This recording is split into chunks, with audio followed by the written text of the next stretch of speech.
নমস্কাৰ বন্ধুসকল, বৰা ব্লগ চলাই আপোনালোকক পুনৰ স্বাগতম জনাইছোঁ। আজি আমি পাঁচ তীৰ্থ আহি আমি এই দয়াং পাৰ পালোহি, দয়াং হাইড্ৰ' প্ৰজেক্ট। এয়া দয়াং হাইড্ৰ' প্ৰজেক্টৰ এটা ধুনীয়া মনোমোহা দৃশ্য। বন্ধুসকল চাই থাকিব। এইফালে এখন মানে নদী দয়াং নদী হয় এখন।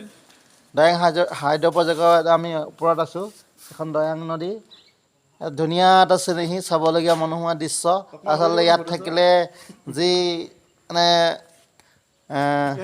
আচলতে ঘৰলৈ মনতেই নপৰে, ইয়াতে থাকোঁ লাগি যায়। আমাৰ বন্ধুকেইজনে কৈছে আজি ঘৰলৈ যাওঁ নাযাওঁ ঠিক নাই। এইফালে আছে আমাৰ বন্ধু সতীৰ্থ অনমোল, আমাৰ মহেন্দ্ৰ কাই আছে। একদম আমাৰ ৰিণ্টু ভাই পৰা ফটো প'ষ্ট দিয়াত একদম ব্যস্ত। আচলতে ডেকা ল'ৰাটো আৰু ফটো ধুনীয়া মাৰিছে। আমাৰ ৰাজু ভাই কেমেৰামেন হৈছে। এইফালে ধুনীয়া দৃশ্য। আজি ৰাতিপুৱা আহি আমি এই যি উশাত পাতিছিলে, কি ফেষ্টিভেল আছিলে, ইমং ফেষ্টিভেল, নগাভাইসকলৰ ইমং ফেষ্টিভেল চালোঁ। চাই পিনে ইয়াতে আমি এতিয়া দয়াং হাইড্ৰ' প্ৰজেক্টত বৰ্তমান উপস্থিত। এয়া মনোমোহা দৃশ্য আপোনালোককো দেখুৱাবলৈ যত্ন কৰিছোঁ। এইখন ধুনীয়া সেউজীয়া পাহাৰ হয়, নিৰিবিলি এটা পৰিৱেশ।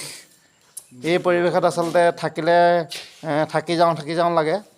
ইয়াত আচলতে এইটো হাইড্ৰ' প্ৰজেক্টৰ বিভিন্ন পৰ্যটকসকলৰ কেন্দ্ৰস্থল হয়। বিভিন্ন পৰ্যটকসকল আহি পেলাই ইয়াত উপস্থিত হয়হি। আচলতে এই মনোমোহা পৰিৱেশ কি কৰে, উপভোগ কৰে।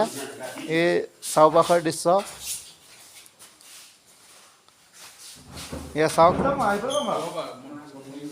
আচলতে দয়াং হাইড্ৰ' প্ৰজেক্টৰ পৰাই বিভিন্ন প্ৰাকৃতিক দৃশ্য আমি উপভোগ কৰিব পাৰি, যিটো কেন্দ্ৰস্থল হয়। ইয়াতেই এনেদৰে আমি আমাৰ বন্ধুসকলক দেখুৱাবলৈ চেষ্টা কৰিছোঁ।